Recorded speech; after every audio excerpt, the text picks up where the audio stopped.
Assalamualaikum warahmatullahi wabarakatuh. Selamat malam dan selamat datang dalam rangka acara pelantikan pengurus IA ITB Jakarta periode 2022 hingga 2026. Izinkan untuk pertama kalinya saya, Muhammad Ahir, matematik angkatan 99, yang akan memandu acara sekaligus moderator pada acara yang akan berlangsung pada malam hari ini. Tentu saja kami ucapkan terima kasih atas kedatangan para Bapak Ibu dan juga alumni ITB sekalian dalam rangka acara pengurusan pelantikan pengurus IA ITB Jakarta. Dan semoga tentunya kita dalam keadaan sehat selalu serta menaati protokol kesehatan. Untuk selanjutnya kita akan segera mendengar sambutan dari Ketua Panitia acara pelantikan dan pengukuhan pengurus IA ITB Jakarta periode 2022 hingga 2026. Untuk itu kami persilakan kepada Bung Stano selaku Ketua Panitia agar menyampaikan kata pembuka sekaligus juga doa bersama agar acara malam ini berlangsung dengan lancar, seru, fun, tetapi juga menghasilkan banyak hal, ide-ide menarik yang kita bisa konkretkan bersama dalam konteks kolaborasi IA ITB Jakarta dan juga Pemprov DKI Jakarta. Untuk itu kami undang kepada Bung Stano untuk naik ke atas mimbar dan menyampaikan sambutannya. Di sana tentunya. Boleh tepuk tangan dong untuk Bung Stano. Sedikit boleh cerita sampai jam 5 sore tadi masih pakai celana pendek karena harus ngurusin meja segala macam. Insya Allah tadi sempat mandi ya Stano ya? Alhamdulillah. Alhamdulillah. Silakan. Ya, terima kasih Bapak dan Ibu. Terima kasih buat Kang Acir selaku MC yang keren buat acara kita malam ini ya. Assalamualaikum warahmatullahi wabarakatuh. Selamat malam, salam sejahtera untuk kita semua. Langsung saja saya mulai ya. Yang terhormat Bapak Wakil Gubernur Abangda Ahmad Riza Patria, kemudian buat para pembicara kita ada Abangda Ivan Cahya Permana dari Jakarta Infrastruktur Propertindo, kemudian ada Abangda Salman Subakat dari PT Paragon, kebetulan sudah hadir juga, kemudian ada Abangda Damoza Nirwan selaku Ketua IA ITB Jakarta kita yang sudah terpilih untuk periode 2022-2026. Kemudian kawan saya Sekjen Romzi Rio Wibawa, kemudian ada kawan-kawan pengurus IA ITB Jakarta yang saya hormatin, yang tidak bisa saya sebutkan satu persatu. Bapak, dan tidak lupa juga Bapak dan Ibu rekan-rekan alumni senior-senior saya, ada Bang Martin, Bang Abdi Buni, Bang Abdul Hafiz ya, mohon maaf tidak bisa saya sebutkan satu persatu. Terima kasih banyak sudah hadir pada malam hari ini. Puji syukur kita panjatkan kehadirat Allah Subhanahu wa Ta'ala, Tuhan yang Maha Esa yang telah memberikan nikmat sehingga kita dapat berkumpul dalam keadaan sehat dengan suasana yang bahagia. Tidak lupa salawat serta salam kepada junjungan kita Nabi besar Muhammad SAW yang telah membimbing kita hingga ke zaman yang terang benderang ini. Sebuah kehormatan bagi saya berada di sini untuk menyampaikan sambutan selaku ketua panitia dari acara kita pada malam hari ini, yaitu acara pengukuhan pengurus IA ITB Jakarta periode 2022-2026, sekaligus nanti akan dilengkapi juga dengan diskusi sinergi IA ITB untuk masyarakat Jakarta dengan tema pengintegrasian Big Data untuk akselerasi pembangunan sosial dan ekonomi masyarakat Jakarta. Terima kasih Bapak dan Ibu yang telah menyempatkan waktunya untuk bisa hadir pada acara pada hari ini. Saya juga mengucapkan terima kasih kepada dukungan-dukungan dari seluruh senior-senior menjelang acara ini. Kita banyak banyak berdiskusi, banyak berkonsultasi ya, kemudian kawan-kawan panitia ya, junior-junior yang kerjanya satset ya, sehingga acara ini bisa terlaksana dengan baik. Ada Satrio, ada Gilang, Idam ya, luar biasa, yang dan Yoga juga ya, kawan saya yang benar-benar waktu sangat-sangat dikerahkan untuk acara ini. Kemudian tidak lupa juga dukungan yang berharga kepada para sponsor ya. Dalam hal ini ada PT Paragon, Bio Farma, Hyundai Goa punya ketua kita. Kemudian ada juga dari Pas Houses ya. Untuk terakhirnya saya mohon maaf yang sebesar-besarnya kepada para hadirin sekalian, baik jika ada kesalahan-kesalahan yang tidak disengaja maupun yang kami sengaja, jika sekiranya dalam hal pelayanan kami masih ada yang kurang. Demikian sambutan yang dapat kami sampaikan. Terima kasih sekali lagi buat rekan-rekan yang telah membantu baik secara langsung maupun tidak langsung sehingga acara ini bisa terlaksana dengan baik dan semoga bisa lancar sampai dengan selesai. Wassalamualaikum warahmatullahi wabarakatuh. Bung Stano, jangan turun dari panggung lagi karena sekaligus memimpin doa bersama. Mohon maaf nih acara informal dan formal. Lupa-lupa sedikit nggak apa-apa, silakan. Ya, terima kasih Kang Acir diingetin. Jadi kita akan berdoa sedikit flashback. Saya dulu pas angkatan masuk ITB, kita ada pemilihan ketua angkatan. Jadi ada sekitar 4 orang ya yang maju untuk ketua angkatan. Tapi harus ada satu yang terpilih.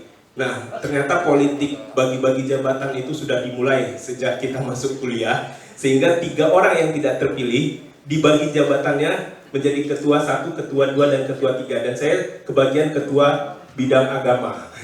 Jadi untuk saat ini saya akan memimpin doa buat Bapak dan Ibu. Sebelum kita memulai acara kita, marilah kita mengheningkan sejenak untuk bertafakur ya buat Bapak dan Ibu yang Muslim maupun kawan-kawan dari agama lain. Saya persilahkan untuk berdoa menurut agamanya masing-masing. Silakan kita berdoa mulai.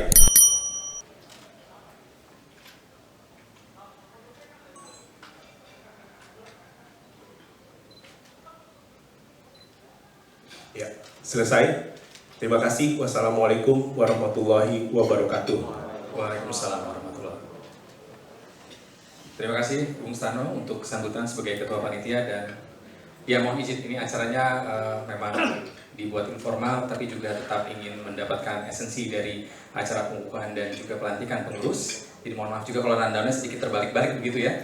Mohon maaf jangan dicewer. Karena selanjutnya kami melihat hadirin sudah tampak lebih lengkap di ruangan. Sebelum kita melangsungkan acara lebih lanjut, kami minta untuk para hadirin berdiri semua untuk kita bersama mendengarkan serta menyanyikan lagu Indonesia Raya.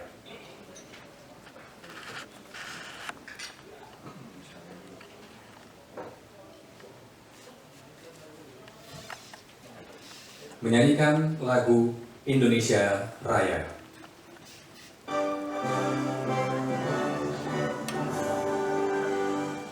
Indonesia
Baik, untuk selanjutnya tanpa berpanjang-panjang kita akan segera mendengar sambutan dari Ketua IA ITB Jakarta terpilih untuk periode 2022 hingga 2026. Untuk itu kami persilakan kepada Damos Zadirwan, Bang Damos, atau kita biasa manggilnya Mas Elon Indonesia.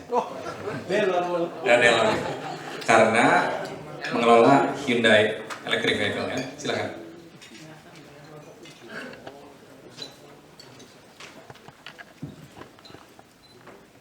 Bismillahirrahmanirrahim. Assalamualaikum warahmatullahi wabarakatuh.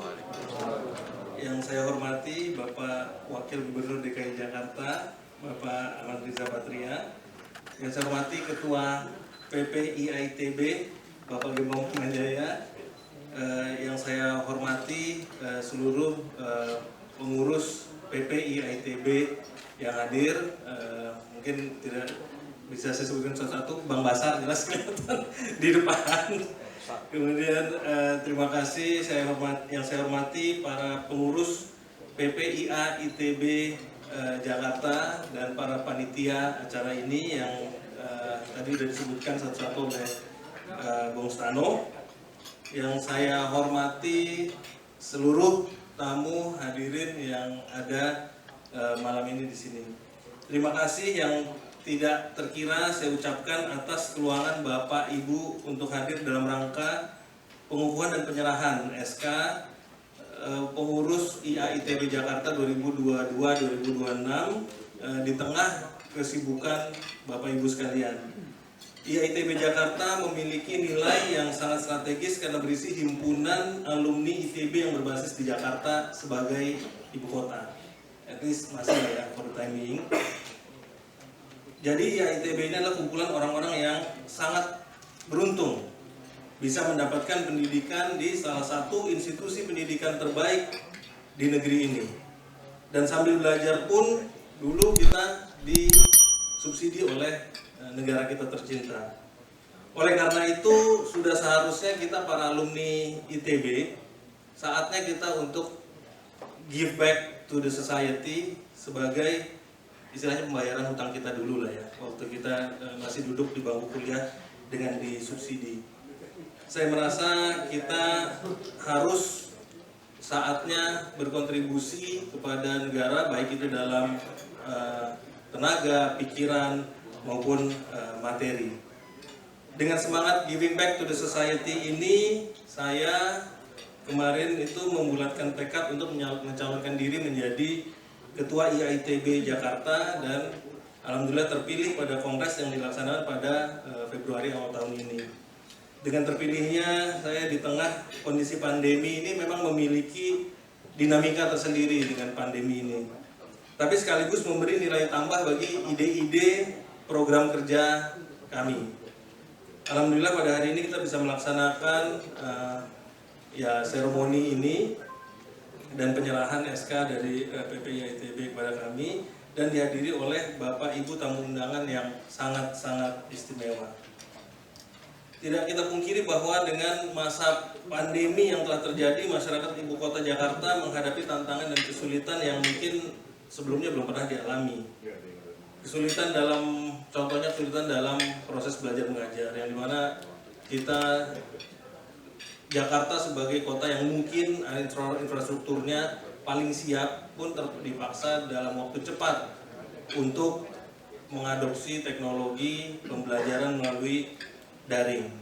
Dan ini pun kalau kita lihat karena cepatnya perubahan ini banyak masih terkendala di sana sini.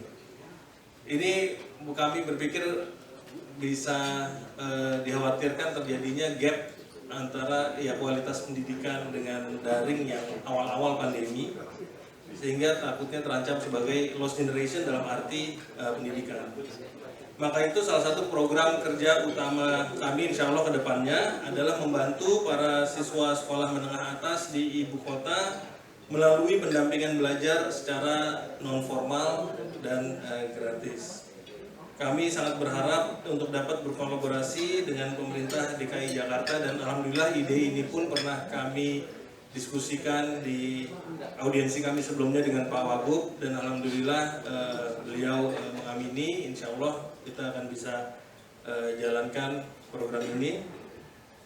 Namun kami juga menyadari bahwa permasalahan pendidikan bukanlah satu-satunya bidang di mana kita dapat berkontribusi ke masyarakat ibu kota ini.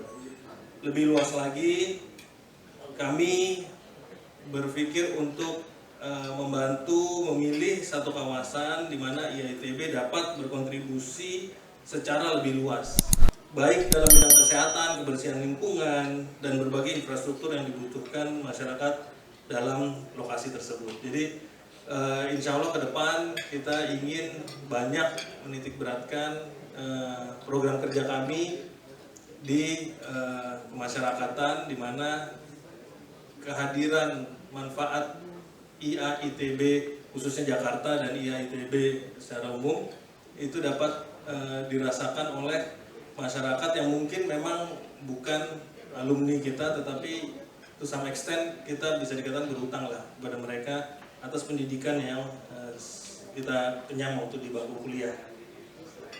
Nah, Jakarta kita tahu juga telah memenangkan lebih dari 50 penghargaan untuk inovasi, breakthrough, dan efektivitas pemerintahan dalam berbagai isu dari kesehatan.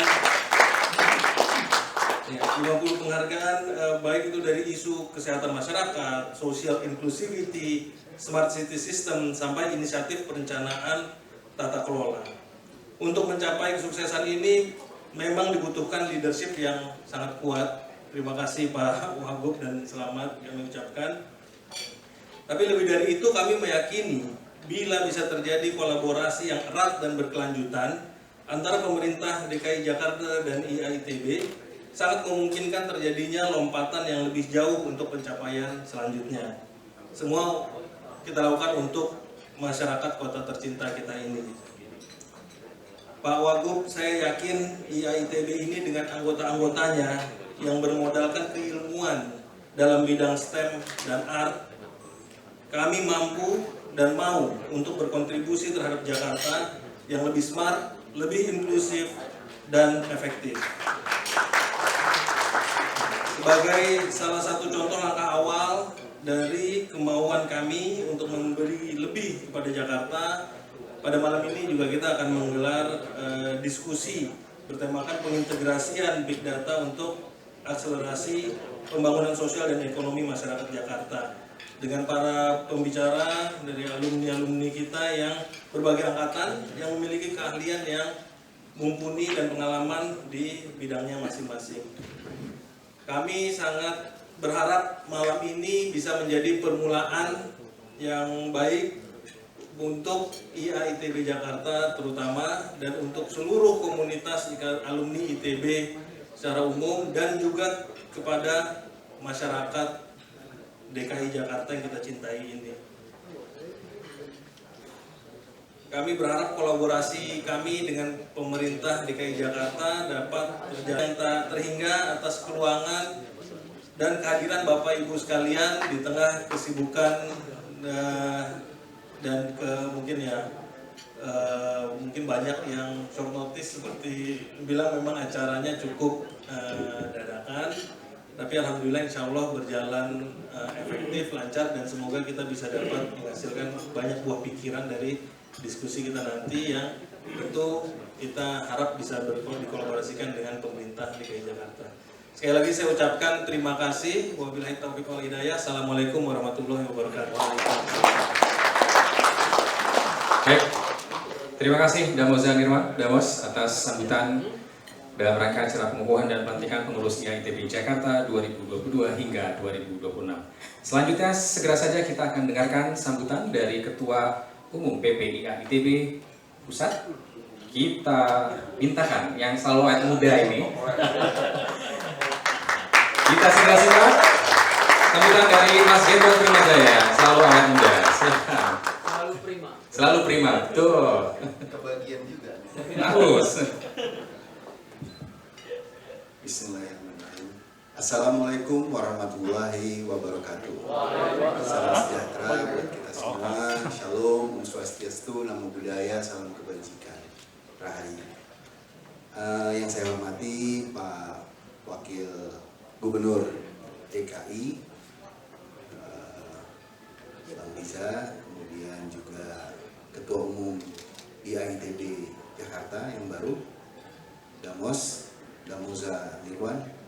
Kemudian juga di sini yang saya lihat aja ya, saya nggak bisa sebut satu persatu. Di sini ada Mas Ibnu, ada Bang Vijay, ada Bang Basar, ada Mas Salman, dan yang lain-lainnya. Saya mohon maaf, saya nggak bisa sebut satu persatu. Sebuah kehormatan tentunya malam hari ini pengukuhan atau serah terima SK atau apapun namanya bagi pengurus IA Jakarta dihadiri oleh Wakil Gubernur DKI. Ini sebuah kehormatan sekaligus juga tantangan buat kita semua untuk berbuat sesuatu buat DKI.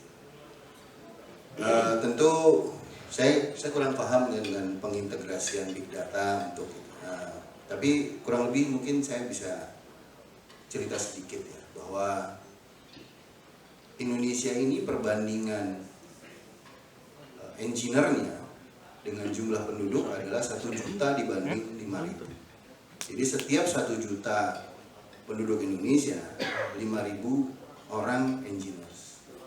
Vietnam itu 1.009.000 engineers. Kalau kita lihat Korea, 1 juta orang dia 25.000 engineers. Berarti pekerjaan engineers di Indonesia ini seharusnya lebih berat karena jumlah penduduknya juga jauh lebih banyak. Ditambah lagi dari 5.000 itu kalau di tracking mungkin 30% aja yang bekerja di bidang engineering. Karena kayak Bang Basar ini kan kerjanya di bidang politik dan lain sebagainya. Jadi ini Mas Ibnu juga jadi anggota DPR kan, padahal dia insinyur. Jadi memang itu menjadi tantangan bagi kita semua untuk bisa berperan aktif dalam pembangunan bangsa ini. Dan kita melihat dari grafik tadi ya, 5.000, 9.000, 25.000 itu menunjukkan bahwa jumlah engineers itu linier terhadap kemajuan sebuah bangsa. Kenapa begitu? Karena sekarang ini kita sedang fokus membangun infrastruktur, kita membangun macam-macam ya. Kalau di DKI ada LRT, ada subway, ada MRT ya, subway itu MRT, ada tol baru, jembatan layang baru dan lain sebagainya. Yang belum kita lakukan adalah, atau alumni ITB yang harus dilakukan oleh alumni ITB adalah value creation. Kita menciptakan value dari infrastruktur yang sudah dibangun. Yang kedua, kita harus juga mampu membangun added value dari existing bisnis yang sudah ada atau existing pekerjaan yang sudah ada atau yang sudah dilakukan sebelumnya. Kita harus menciptakan added value di situ. Dan added value itu bisa tercipta hanya dengan teknologi. Tidak ada lain, harus dengan teknologi. Sehingga mindset orang Indonesia sekarang yang selalu mengedepankan manajemen di atas inovasi, di atas kreativitas, itu juga harus dirubah secara pelan-pelan. Karena sebuah bangsa itu menjadi maju bukan karena hanya di manage saja, tapi bangsa itu mampu menciptakan produk-produk inovasi yang unggul dan dipakai secara luas oleh masyarakatnya. Nah, itu sebetulnya tantangan real bagi kita. Di sini ada Kang Salman nih, dia melakukan itu, value creation dan added value dari produk-produk rempah dan lain sebagainya dijadikan produk-produk kosmetik, produk-produk lainnya untuk dipergunakan oleh masyarakat dan bernilai lebih tinggi. Jadi itu salah satu contoh yang harus kita lakukan. Saya rasa sinergi dan kerjasama kita nanti akan menuju ke sana. Kita saat ini di IITB mencanangkan program Indonesia Pulih Tanpa Pilih-Pilih. Kita bukan hanya pengen ikut-ikutan pemerintah, tapi memang kami merasa bahwa kami bagian dari masyarakat Indonesia yang kebetulan kelompok intelektual, maka kita juga berperan untuk mendukung program-program itu, dan tentunya teknologilah yang kita tambahkan di dalam pemulihan ekonomi itu. Jadi dari jahe bisa jadi apa, dari produk-produk bahan baku bisa jadi produk-produk jadi dan lain sebagainya. Itu mungkin juga nanti teman-teman di DKI bisa bersama-sama dengan kita untuk dengan IAITB Pusat untuk mengerjakannya bersama-sama. Kemudian saat ini teknologi digital juga menjadi fokus dari kemajuan teknologi itu sendiri. Tapi sayangnya pendidikan di kampus tidak mengajari pendidikan digital itu. Jadi kita, teman-teman di kampus kita masih belajar ilmu-ilmu yang lama, yang dulu juga mungkin kita pelajari dengan dosen yang sama mungkin ya, lab yang sama juga, setelah 30 tahun kemudian masih dipakai juga. Padahal dunia ini begitu cepat berkembang menuju ke dunia yang baru, membuka lapangan pekerjaan baru, menggunakan semua teknologi yang baru, sehingga kita harus catching up terhadap perkembangan itu semua. Dan posisi itu saya rasa bagi IAITB Jakarta adalah posisi yang paling depan karena berada di ibu kota negara. Sampai nanti ibu kota negaranya dipindah ya. Tapi kayaknya nggak tahu kapan kan gitu. Nah, jadi menurut saya tugas-tugas kita cukup berat. Saya harap teman-teman yang hadir malam hari ini di sini berkumpul nanti bisa bersama-sama untuk memikirkan apa yang kira-kira bisa kita lakukan. Nanti juga saya akan perkenalkan satu program bersama-sama dengan IAI Jakarta. Jadi kita menggunakan nanoteknologi. Sekarang ini sudah selesai barangnya. Itu nanti mungkin akan Mas Luki nanti bisa bantu ya untuk koordinasinya. Itu bisa dipakai untuk berbagai macam kepentingan. Kalau kita berternak ikan atau udang, nano oksigen kita bisa pakai untuk memastikan bahwa pertumbuhannya lebih baik, kemudian hasilnya lebih banyak. Kalau kita bercocok tanam, tanahnya perlu natrium, kita bisa kasih nano natrium, nano fosfat, dan lain sebagainya. Jadi itu juga menjadi sebuah cara bahwa kita bisa menghentikan subsidi pada pupuk ya, karena sebetulnya yang dibutuhkan oleh tanah itu adalah unsur-unsur itu gitu. Jadi pupuk yang sekarang ini disubsidi bisa dikurangi secara bertahap kalau kita menggunakan teknologi-teknologi yang tepat bagi pengaplikasian di pertanian dan perikanan. Jadi saya rasa itu mungkin yang saya sampaikan pada kesempatan ini, sekaligus selamat kepada Bos Damos ya, sama berserta jajaran pengurus yang kebetulan teman-teman saya semua juga. Itu di belakang ada Bang Adam ya? Bukan. Martin itu Oh Bang Martin ada juga. Sorry Bang. Aku mau nggak bedain Martin.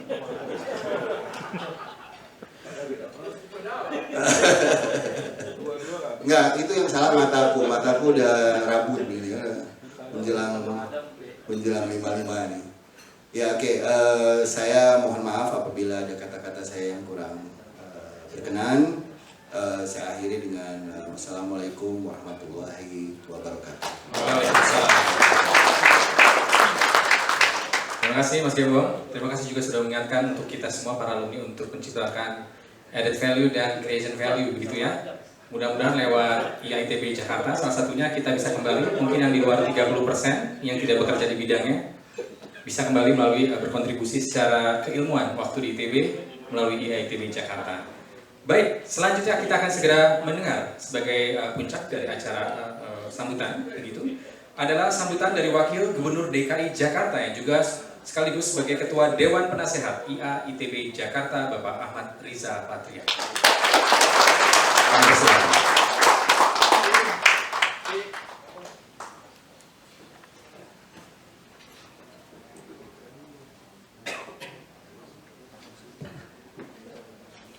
Bismillahirrahmanirrahim. Yang saya hormati Ketua Pengurus Pusat Ikatan Alumni Institut Teknologi Bandung, Mas Gembong Primajaya, Ketua Ikatan Alumni ITB Jakarta, Mas Damoza Nirwan, dan seluruh pengurus, Ketua Panitia Mas Stano, para pembicara malam hari ini, Dirut Bio Farma, Pak Panesti Bashir, Dirut PT Paragon Wardah, Pak Salman Subakat, juga Direktur Niaga dan Bisnis PT Jakpro, Bapak Ivan Cahya Kamala, juga tentu para alumni ITB yang hadir, ada Mas Vijay, Mas Ibnu, Mas Basir, dan lain-lain semua. Para alumni yang saya banggakan, hadirin undangan hormatnya. Assalamualaikum warahmatullahi wabarakatuh. Salam, Om Swastiastu, Nama Budaya, Rahayu, Rahayu, Rahayu, salam kebajikan, salam sejahtera bagi kita semua. Alhamdulillahirabbil alamin, wassalatu wassalamu ala asyrofil anbiya'i wal mursalin wa ala alihi washabbihi ajmain, amma ba'du. Senantiasa kita memanjatkan puji dan syukur kehadirat Allah Subhanahu wa Ta'ala atas rahmat dan hidayahnya. Pada malam hari ini kita dapat berkumpul bersilaturahmi dalam rangkaian kegiatan pengukuhan pengurus Ikatan Alumni ITB Jakarta dan juga diskusi sinergi Ikatan Alumni ITB Jakarta dan Pemprov yang diselenggarakan oleh Ikatan Alumni ITB Jakarta. Tentu saya atas nama Pemprov DKI Jakarta rasa senang berada di tengah-tengah pengurus alumni ITB DKI Jakarta khususnya dan teman-teman lain yang merupakan hasil kongres ke-5 ke-10 tanggal 26 Februari 2022. Lalu juga saya ucapkan selamat kepada pengurus alumni ITB Jakarta 2022 yang sebentar lagi akan dibukukan, khusus kepada Mas Damoza dan teman-teman lainnya yang telah terpilih sebagai ketua, juga sukses dalam dengan program kerja selama 1 bulan ke depan. Kami juga mengapresiasi inisiatif daripada teman-teman dengan diskusi bertema pengintegrasian big data untuk akselerasi pembangunan sosial dan ekonomi masyarakat Jakarta. Semoga diskusi ini dapat bermanfaat, tidak hanya bagi kita di ruangan ini, tapi terlebih bagi masyarakat dan pembangunan kota Jakarta ke depannya. Tema yang dianggap ini sangat relevan bagi Pemprov DKI Jakarta, karena Pemprov DKI Jakarta juga terus melakukan pembenahan untuk memajukan kota Jakarta sebagai smart city yang memanfaatkan penggunaan big data. Sampai saat ini Pemprov DKI Jakarta terus melakukan transformasi penyelenggaraan layanan pemerintah untuk lebih cepat, responsif, berbasis teknologi. Dalam hal ini salah satu yang telah kami jalankan adalah pengembangan super app, yaitu Jaki, artinya Jakarta Kini. Jaki dikembangkan berdasarkan visi Jakarta menjadi Center of Excellence, infrastruktur digital sekaligus sebagai penerjemahan daripada City 4.0 dimulai tahun 2019. Jaki memenuhi pemenuhan kebutuhan warga dari berbagai aspek melalui informasi dan layanan terintegrasi. Jaki telah memiliki lebih dari 2,6 juta pengguna aktif dan menyediakan berbagai layanan pemerintah dari lembaga lintas sektoral seperti halnya sistem penanganan keluhan, layanan darurat, lapor UKM, pendaftaran vaksinasi, indeks kualitas udara, pemantauan, manajemen risiko banjir, survei kepuasan warga, informasi geospasial dan lain-lain sebagainya. Banyak sekali. Nah, mudah-mudahan dengan hadirnya teman-teman melalui diskusi ini bisa melengkapi, menyempurnakan program-program yang dikembangkan, dibangun Kota Jakarta. Kota Jakarta ingin memastikan dirinya menjadi kota yang modern, yang maju, menjadi kota global sejajar dengan kota-kota di dunia lain. Ciri-cirinya, transportasinya terintegrasi. Alhamdulillah di periode ini kita bisa menghadirkan Jakarta dengan transportasi yang terintegrasi. Paymentnya, tiketingnya juga terintegrasi. Nah, ke depan sebentar lagi akan kita launching, jadi satu tiket bisa dipakai untuk semua. Kemudian juga yang ketiga, sebagai kota global itu Jakarta itu harus aman. Alhamdulillah ya, sejauh ini Jakarta cukup aman, cukup kondusif. Sekalipun balai kota setiap hari di demo. Enggak pernah di demo lah. Risiko jadi pemerintah ya di demo lah. Ini semua teman-teman mas satu kayaknya pengen punya foto lagi orasi, lagi demo gitu. Nggak kalah gagah dengan waktu foto di wisuda. Nah, jadi foto di wisuda juga pengen foto juga di panggung, di mimbar sebagai pendemo. Saya kira penting itu sebagai mahasiswa dia harus punya idealisme, punya kemampuan untuk mewujudkan keberpihakannya pada seluruh warga dimanapun berada. Itulah jadi mahasiswa dia harus dinamis, aktif, inovasinya harus tinggi dan harus berpihak. Saya sering menyampaikan di banyak kesempatan, ya pemimpin itu harus berpihak pada masyarakat yang banyak, terutama masyarakat yang masih belum menikmati pembangunan, masyarakat yang masih hidup susah, masyarakat yang belum cerdas, masyarakat yang terpinggirkan, termarginalkan, bahkan terhinakan. Masih banyak masyarakat yang seperti itu. Itulah pentingnya pemimpin yang hadir di tengah-tengah masyarakat, menghadirkan negara di rumah warga. Jangan ada lagi ya, ketidakadilan di bumi Indonesia. Siapapun sekarang yang selama ini berkuasa, dengan kekuasaannya, dengan kewenangannya, harusnya digunakan untuk kepentingan masyarakat banyak. Tidak bijak ada orang yang menikmati hidup di muka bumi ini, sementara masih banyak yang sulit hidup, makan, apalagi mendapatkan pendidikan dan sebagainya. Kami juga di Jakarta terus melakukan berbagai upaya memberikan bantuan subsidi. Baru-baru ini kita harus mensubsidi 62 miliar untuk Transjakarta. Dampak daripada BBM supaya tidak naik. Pilihannya ya disubsidi.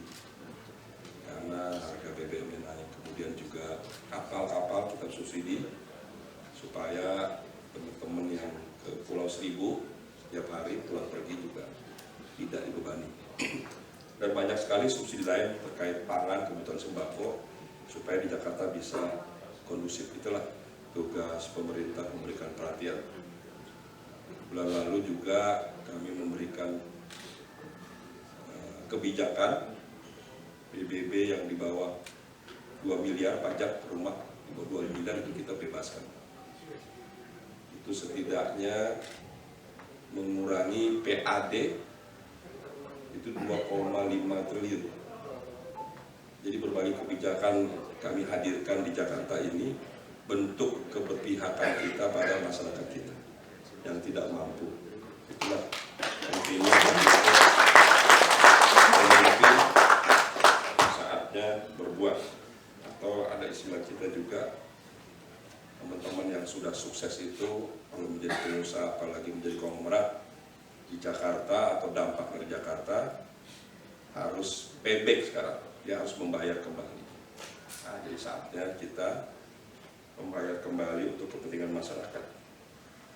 Teman-teman, Bapak Bapak Ibu Saudara yang saya banggakan, saya kira kampus ITB ini kampus kebanggaan impian semua orang di Republik ini, apalagi yang laki-laki.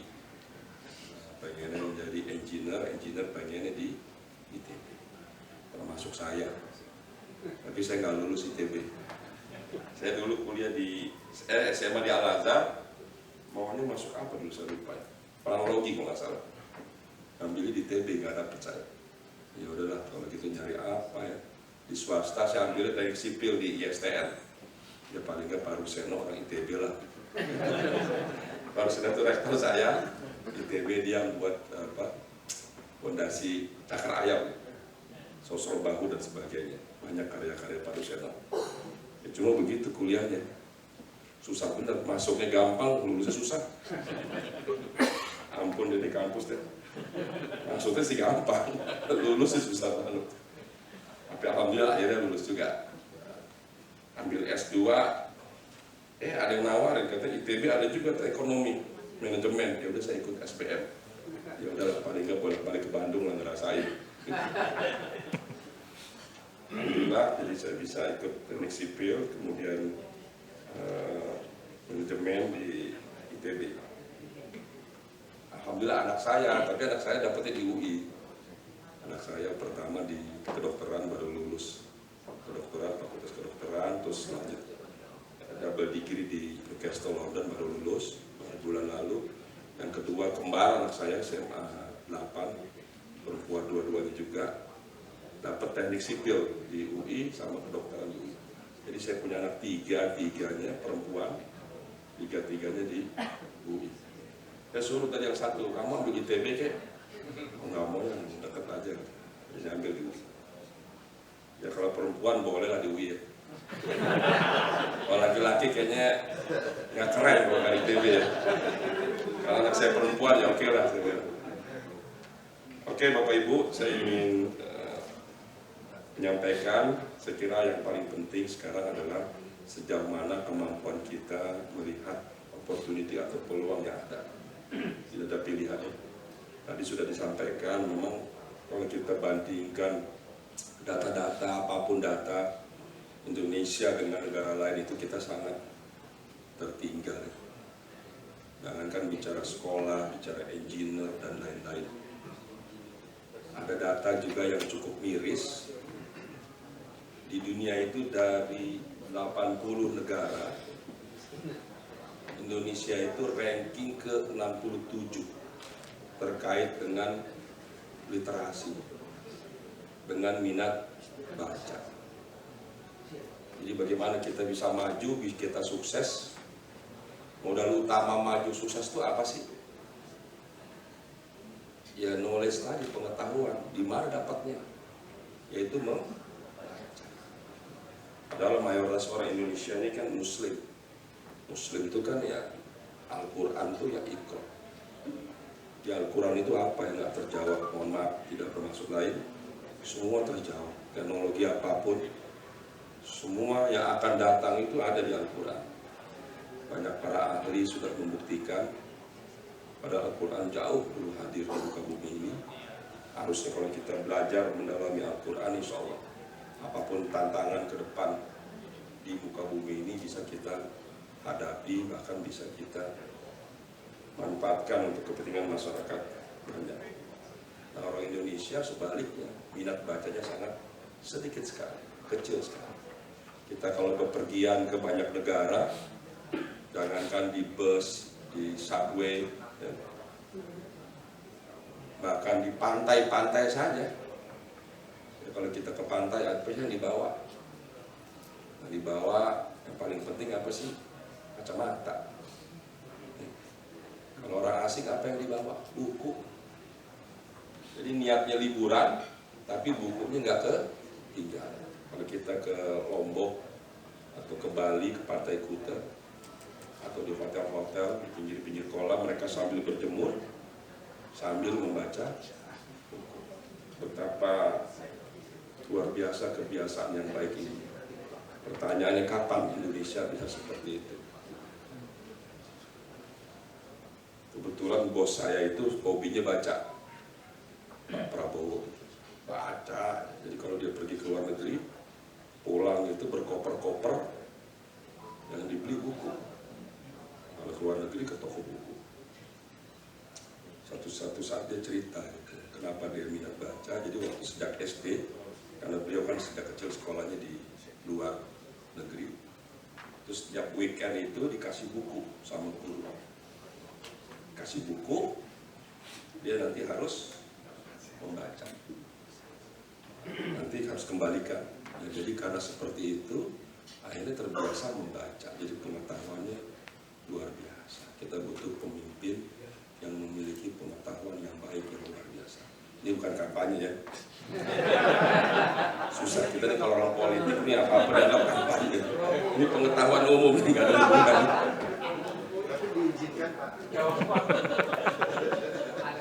Jadi baca itu penting ya. Jadi itu penting. Saya kira membaca itu kuncinya yang inilah saya kira gimana kita bisa memastikan bangsa ini maju, salah satunya membaca. Kemudian juga saya panggil kepala dinas pendidikan, saya sampaikan. Jadi ada satu cerita, saya ini kedatangan alumni SMA 81, atau kira-kira tahun lalu, ya audiensi menceritakan bahwa alumni SMA ini dengan lupa saya, lembaga Al-Quran, kemudian mereka meyakini bahwa anak-anak itu kalau membaca, menghafal Al-Quran itu mendapatkan pencerahan, mencerna lebih baik. Singkat cerita, para alumni berkumpul melobi kepala sekolah. Di sekolah itu di SMA 81 itu 2 tahun yang lalu kalau nggak salah, itu ditambah 1 mata pelajaran tahfiz Al-Quran, menghafal Al-Quran, tidak mengganggu jam pelajaran yang ada. Apa yang terjadi? Ya tidak hanya Al-Quran, tapi agama lain juga dihadirkan, yang Kristen, yang Hindu, Buddha. Yang Islam itu menghafal Al-Quran. Ada kurikulum materinya. Pertama-tama dianggap beban bagi anak-anak siswa SMA, apalagi yang kelas 3. Ini mau ujian, kasih tambah lagi, suruh hafal Al-Quran, kira-kira begitu. Apa yang terjadi teman-teman? Setelah berjalan setahun, apalagi 2 tahun, ranking sekolah itu naiknya luar biasa. Saya lupa persisnya, pokoknya lompatannya mungkin lebih dari 100-200% sebelumnya ranking sekolah. Dan siswa yang masuk negeri juga luar biasa, di luar dugaan lompatannya. Kemudian juga ditanya, rupanya anak-anak itu lebih mudah belajar. Dan hebatnya lagi, anak-anak itu lebih cepat mencerna. Jadi lebih mudah belajar, lebih pintar, lebih cepat mencerna. Karena tadi menghafal Al-Quran, ya belajar hafalan Al-Quran. Hafiz Al-Quran. Kemudian lagi yang masuk negeri juga lebih banyak.